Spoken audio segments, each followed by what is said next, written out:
Salut à tous les amis, j'espère que vous allez bien. Alors dans cette vidéo, je vous l'annonce, concours pour gagner tout simplement une rencontre avec Ronaldinho, Julio César et d'autres anciennes légendes du football.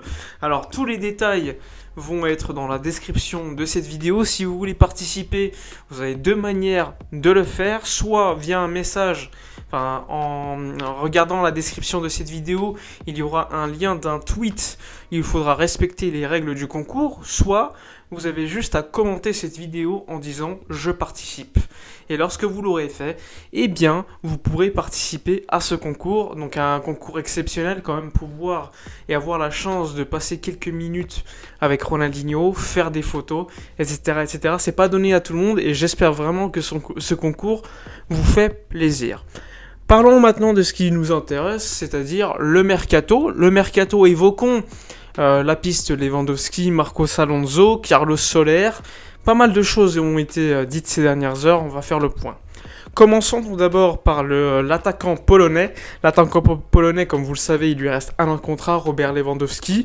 Comme vous le savez également, c'est un attaquant qui a marqué pendant ces dernières saisons limite 50 buts par saison. Donc c'est un grand attaquant dans l'histoire du football selon moi. En tout cas, il a marqué la dernière décennie de ce sport.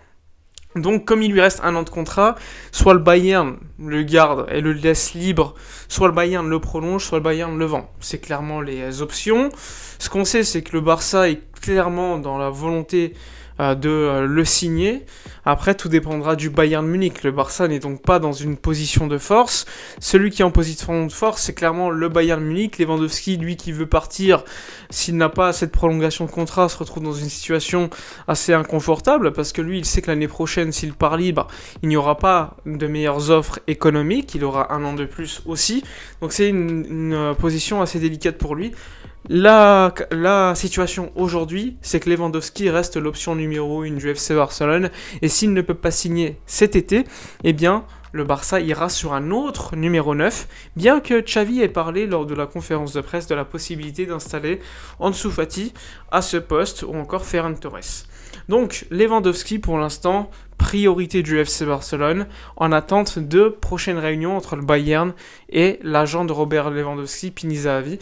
Matteo Alemany, avant le match hier contre Mallorca, a déclaré qu'il n'avait jamais rencontré l'agent de Lewandowski, ce qui est totalement légitime de le dire parce qu'il n'a pas le droit de négocier pour Lewandowski sans l'accord du Bayern Munich. Il ne fallait pas s'attendre à ce qu'ils disent le contraire. Donc ça c'est assez logique, mais oui, la priorité du Barça reste Lewandowski. Maintenant passons à l'option Carlos Soler, le milieu de terrain de Valence. Il lui reste également un an de contrat. Ce matin, on se réveille, eh bien, on voit des informations expliquant, notamment de la presse madrilène, que Carlos Soler, le Barça et Valence auraient un accord pour un transfert à 20 millions d'euros, mais que cela serait conditionné à la vente de Frenkie de Jong. Un peu plus tard dans la journée, il y a un journaliste très proche, qui a beaucoup d'infos sur les joueurs de Valence, sur Valence, etc., qui t'explique que c'est pas du tout le cas. Que la situation actuellement, c'est que certes, le Valence a besoin d'argent parce qu'ils sont dans une situation très compliquée, mais que pour l'instant, l'opération n'est pas du tout avancée, loin de là. Le Barça a discuté en effet avec l'agent de Soler en janvier, mais que pour l'instant, le Barça n'a pas décidé quelles options il allait décider. Soit prendre Soler, soit prendre un autre milieu de terrain. Donc pour l'instant, on n'est pas aussi avancé que ce que disait la presse madrilène ce matin. D'ailleurs, le FC Valence a nié cette information via un communiqué de presse. Ça veut rien dire, c'est de la communication. Mais le journaliste que je vous dis, l'information qu'il a dit, lui est quelqu'un de très fiable. Donc pour moi, ce serait pas étonnant que le Barça aurait sur la table l'option Carlos Soler, mais que pour l'instant, aucune décision n'a été prise. D'ailleurs, Fabrizio Romano, qui est très connu, très fiable, etc., a expliqué il y a encore quelques minutes que Frenkie de Jong allait rester à Barcelone, que la priorité du Barça était de le garder, que lui voulait rester, et que Xavi le considérait comme intouchable. Donc toutes les informations corrélant Carlos Soler à Frenkie de Jong, pour l'instant, aujourd'hui, ne font pas sens. En tout cas, évidemment, lors des prochains jours, prochaines semaines, le fait de signer Carlos Soler pour 20 millions d'euros ne serait pas non plus écarté, mais vu le milieu de terrain qu'on a avec Kessié, Nico Gonzalez, Riqui Puig, etc., qui va partir? Probablement Riqui Puig. Est-ce que Nico va partir en prêt?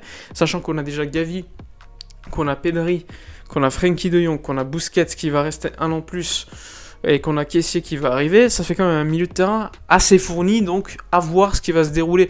Sans oublier Pablo Torre, qui est monté d'ailleurs en seconde division avec le Racing Santander, la nouvelle recrue du Barça qui a fait une saison assez énorme avec son équipe. Ensuite, parlons du cas Marcos Alonso, enfin le poste de latéral gauche surtout, vu que lui c'est plutôt un piston, mais bon, on va dire que c'est un latéral gauche. Le Barça cherche une option numéro 2 à Jordi Alba. Le nom de Marcos Alonso a été cité par pas mal de gens. Évidemment, c'est une option que le Barça valorise. Un an de contrat encore. Chelsea pourrait perdre quasiment toute sa défense, sachant que Chelsea est dans une situation, comme vous le savez, vente du club en cours. Marcos Alonso aurait des raisons personnelles à vouloir quitter l'Angleterre pour retourner en Espagne. Personnellement, je trouve que Marcos Alonso, vu la saison qu'il fait, ce serait pas une mauvaise chose. Après, évidemment, ça reste un piston, pas forcément un latéral gauche. Est-ce qu'on basculerait à un système à 3 défenseurs derrière avec des pistons? Je ne l'écarte pas. Après, moi je vous le dis, moi si on me demande de choisir des latéraux, je cherche des latéraux top. Mais sur le côté gauche, aujourd'hui il n'y en a pas vraiment malheureusement. Donc pourquoi pas Marcos Alonso pour quelques saisons, sachant qu'il a déjà 31 ans, que Jordi Alba, vraisemblablement il lui restera une saison après. Donc à voir ce qui va se passer.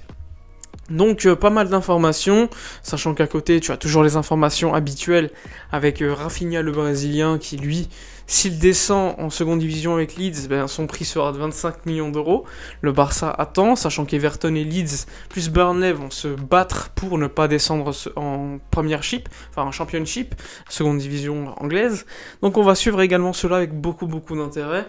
Le Barça a assuré quasiment sa place en Ligue des Champions l'année prochaine, sachant que le prochain match c'est le Real Betis. Gagner ce match nous assurait à 100% la Ligue des Champions la saison prochaine. Un nul nous approcherait énormément de cette place également. Moi, personnellement, j'aurais plus peur pour l'Atlético, mais bon, ça ne nous concerne pas encore une fois.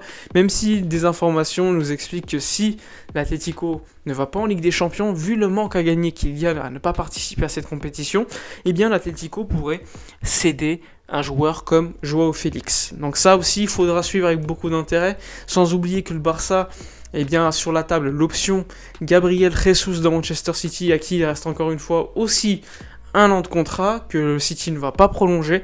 Donc aussi, encore une fois, des options sur la table, le moyen de se faire renforcer. Mais s'il vous plaît, ne pas perdre nos meilleurs joueurs, c'est une priorité aujourd'hui. Sinon, encore une fois, on se retrouvera dans une situation où tu recules et tu n'es pas sûr de réavancer après. Ça, c'est encore une fois très problématique. Et donc, espérons que le club fasse de bonnes décisions lors des prochaines semaines. Enfin bref, j'espère que la vidéo vous aura plu. N'hésitez pas à vous abonner à la chaîne, liker, commenter, partager. Je vous rappelle le concours. N'oubliez pas, regardez la description de cette vidéo pour participer. Je vous dis donc à la prochaine et d'ici là, comme d'habitude, portez-vous bien.